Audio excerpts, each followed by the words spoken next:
एक एक से पूछा जाए कि तुम कौन हो,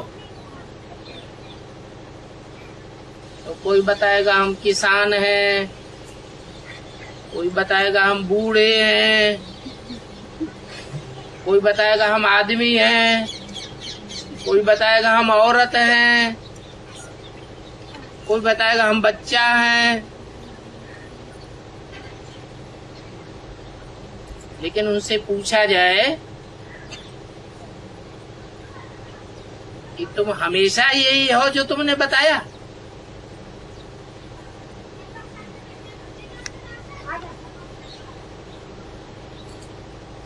कोई कहेगा हम डॉक्टर हैं, कोई कहेगा मास्टर हैं। तो जब पैदा हुए थे तो डॉक्टर और मास्टर थे क्या? नहीं थे। तो आखिर क्या है वो कोई नहीं जानता। सब अपने देह की बारे में बताएंगे, देह का ऑक्यूपेशन बताएंगे, देह की उम्र के हिसाब से बताएंगे, स्त्री या पुरुष के हिसाब से बताएंगे। ये कोई नहीं जानता कि हम सदा काल में क्या है। ये बात इस सृष्टि का जो मालिक है, एक ही परमपिता परमात्मा आकर के बताते हैं। कहते हैं कि तुम सब बिंदु बिंदु आत्माएं हो। इसलिए भारतवर्ष में माथे पे बिंदी लगाते हैं। तुम आत्मा हो, आत्म की स्थिति में टिकी रहने वाली हो, तो टीका लगाते हो। तुम देह नहीं हो। बूढ़ा कहेगा मैं बूढ़ा हूं, वो तो बूढ़ा अब हुआ, पहले तो जवान था, उससे पहले तो बच्चा था ना। तो तुम बदलने वाले तो नहीं हो। बच्चा था तब भी आत्मा था, बूढ़ा हुआ तब भी आत्मा है, पैदा हुआ था तब भी आत्मा है, और सदा ही आत्मा है। आत्मा ये शरीर छोड़ देगी तो भी आत्मा रहेगी। कोई माता के गर्भ में जाके जन्म लेगी तो आत्मा सदा काल है। आत्मा कभी मरती नहीं है। आत्मा अजरा बरा विनाशी है। हाँ, आत्मा जन्म मरण के चक्कर में आती है, और हरेक आत्मा में अपना अपना पार्ट भरा हुआ है।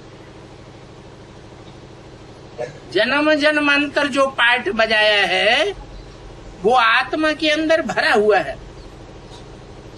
इतनी छोटी सी आत्मा, स्टार मिसल, बिंदी मिसल, वो ऐसा वंडरफुल रिकॉर्ड है जिसमें जन्म जन्मांतर का पार्ट भरा हुआ है।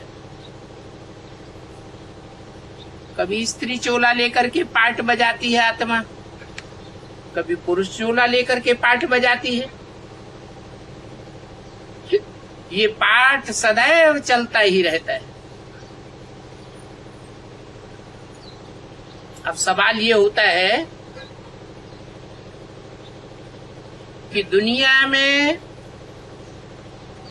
जन्म धारण करने वाली आत्माओं की संख्या बढ़ती है या घटती भी है?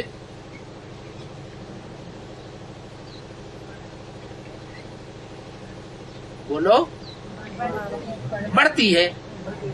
तो ये कहां से आ रही है इतनी आत्माएं? दुनिया तो एक ही है। इस दुनिया में देश देशांतर में आत्माओं की जो संख्या बढ़ रही है, इतने मनुष्य बढ़ रहे हैं।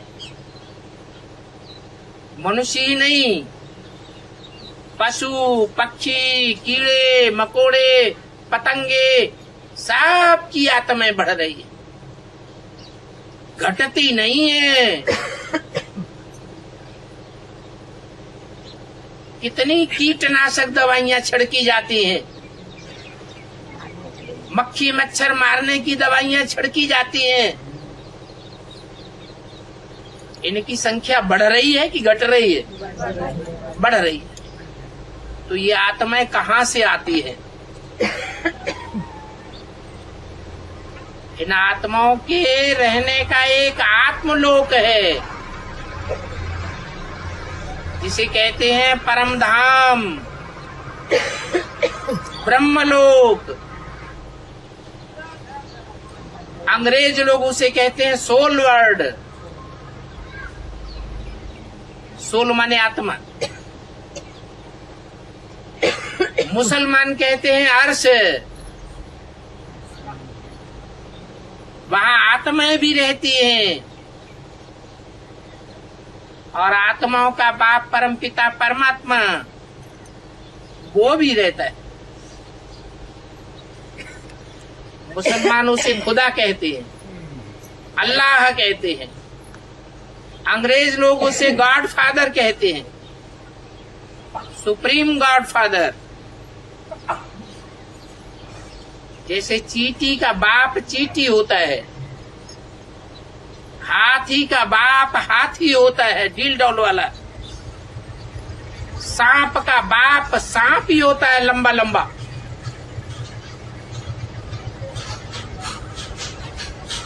ऐसे ही आत्माओं का बाप भी बिंदु है।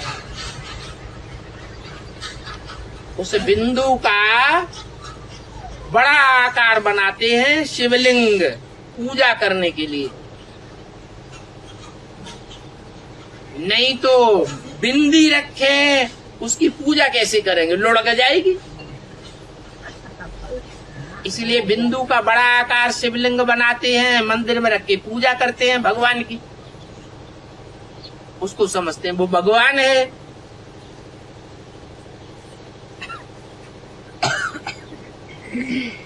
छोटे छोटे शालिग्राम बनाते हैं, वो आत्माएं हैं। आत्माएं छोटा काम करेंगी, परमात्मा बड़ा काम करेगा।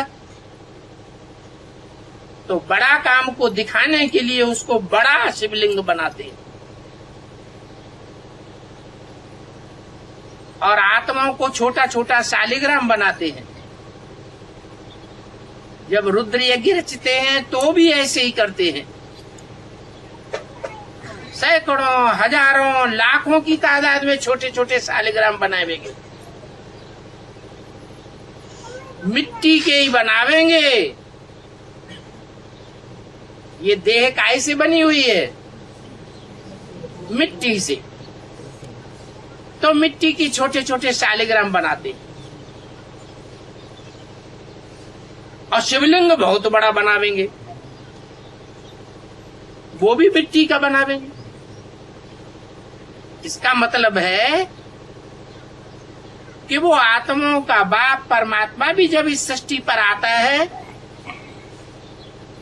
तो कोई मिट्टी के चोले को धारण करता है, उसमें प्रवेश होता है। इसलिए गीता में लिखा है प्रवेष्टुम, मैं प्रवेश करने योग्य हूं। जैसे भूत प्रेत प्रवेश कर जाते हैं,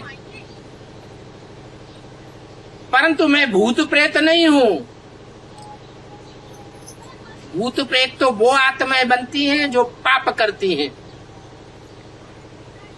पाप आत्माओं को भूत प्रेतों का चोला मिलता है। मैं तो अजन्मा हूँ, गर्भ से जन्म नहीं लेता हूँ।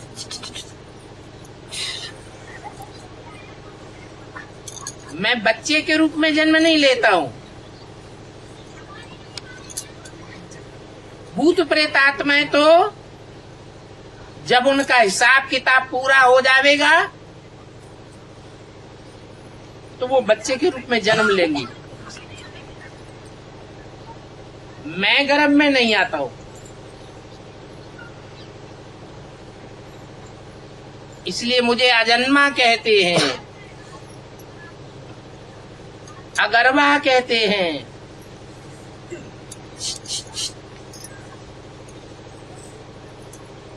वो परमपिता परमात्मा कब आते हैं?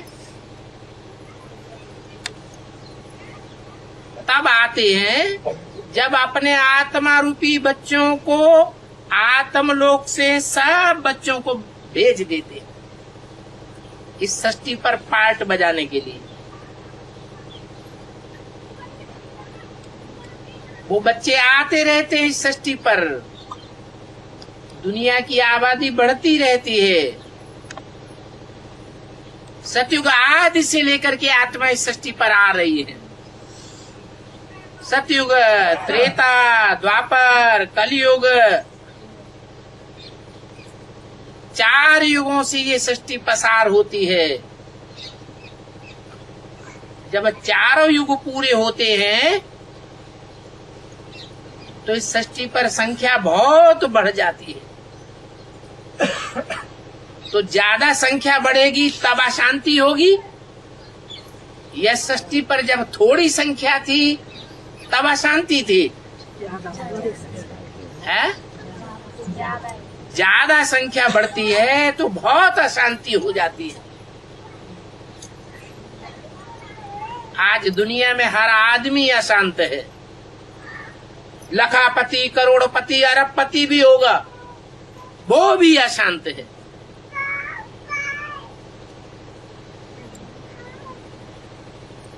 बड़े बड़े देशों के बड़े बड़े शासनकर्ता वो भी अशांत हैं। सब भयभीत होते रहते हैं, पता नहीं दुनिया में कब क्या हो जाए। तो ऐसी अशांति के टाइम पर जिसे कहते हैं कलयुग का अंत, तब कलयुग के अंत में वो परमपिता परमात्मा इस सृष्टि पर आता है और आकर के हम बच्चों को अपनी परिचय देता है कि तुम आत्मा हो, ज्योति बिंदु आत्मा। जैसे आसमान में सितारे हैं ऐसे ही तुम धरती के सितारे हो। एक एक सितारे में रोशनी भरी हुई है। जब तक वो रोशनी है तब तक इन आंखों में से रोशनी निकलती है। जब वो आत्मा रूपी रोशनी निकल जाती है शरीर से बाहर तो आंखें बटन हो जाती हैं, आंखों की रोशनी खत्म हो जाती है। तो पहली बात परमात्मा आकर के ये पढ़ाते हैं कि तुम सब स्टार मिसल, आसमान के सितारे के मिसल एक आत्मा हो। ये अपन को पक्का करो और दूसरों को भी देखो तो देह के रूप में न देखो। आत्मा है, परमपिता परमात्मा का बच्चा है, तो वो भी बच्चा, हम भी बच्चा।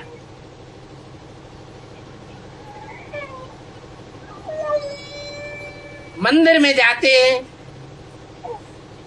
तो हाथ जोड़ के कहते हैं तुम माता पिता, हम बालक तेरे।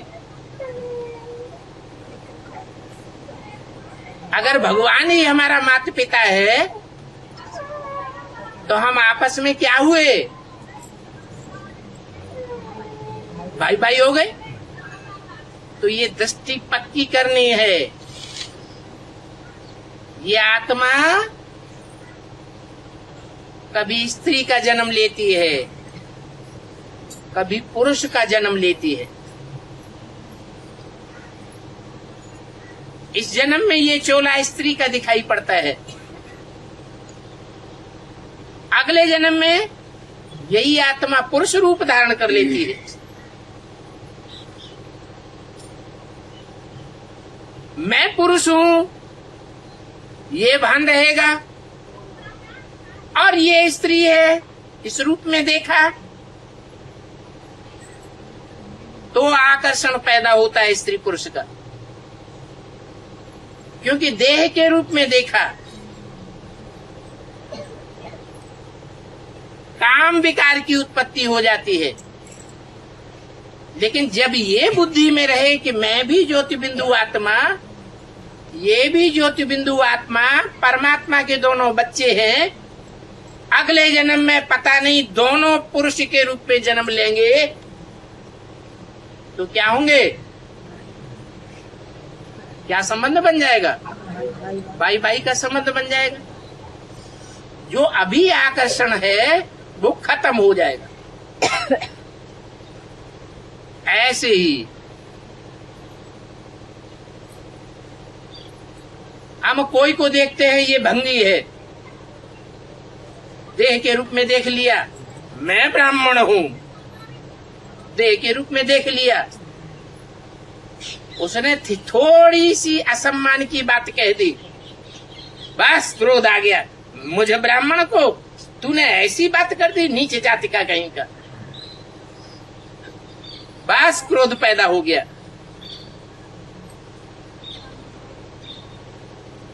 गालियां गलौज मार पीट, ऊंच नीच का कितना भेदभाव पैदा हो जाता है देह के रूप में देखने से।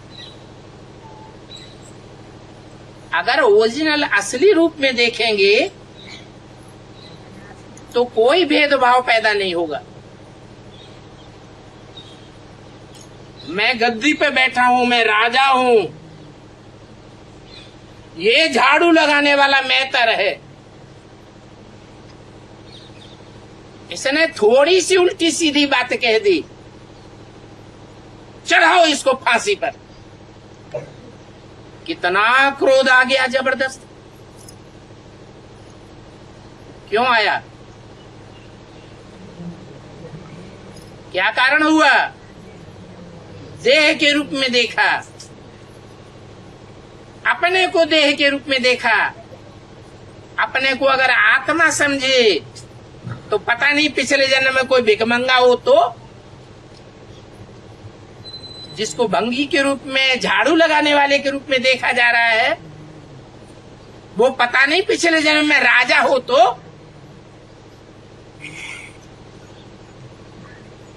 राजा हरिश्चंद्र को चंडाल बनना पड़ा ना, भंगी बना कि नहीं।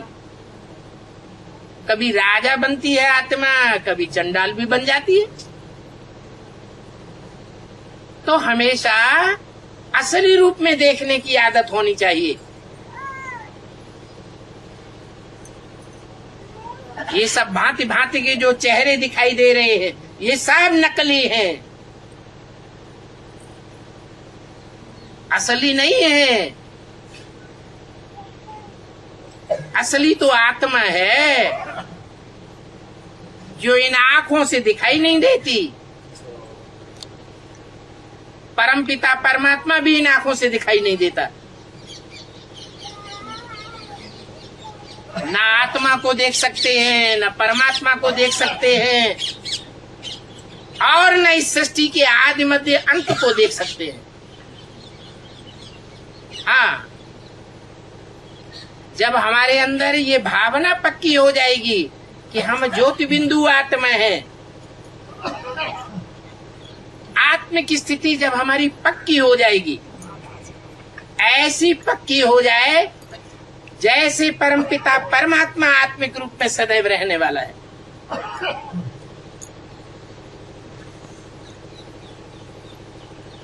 तो किसी आत्मा को देखने मात्र से ही हम जान लेंगे कि इसके 84 जन्मों के चक्र का क्या क्या हिसाब है, कौन से जन्मों में ये आत्मा क्या बनेगी, और अपनी आत्मा का भी ज्ञान होगा। तो प्रैक्टिस की बात है। इसके लिए गीता में ये अक्षर आए हैं कि आत्मा का रूप क्या है। अणुअणीयांसम अनुस्मरेत्य है। आत्मा अणुरूप है, ज्योति है। अणु माने अति सूक्ष्म कण,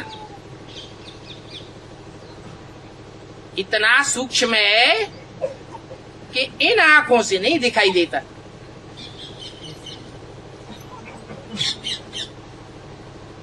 जैसे किसी को मलेरिया बुखार आ जाए, उसका एक बूंद खून निकाल के देखो तो उस खून में कीटाणु दिखाई नहीं देते हैं। इन आंखों से दिखाई देते हैं? नहीं दिखाई देते। लेकिन डॉक्टर अपने यंत्र से देखता है तो वो कीटाणु ढेर के ढेर उसमें दिखाई दे रहे हैं।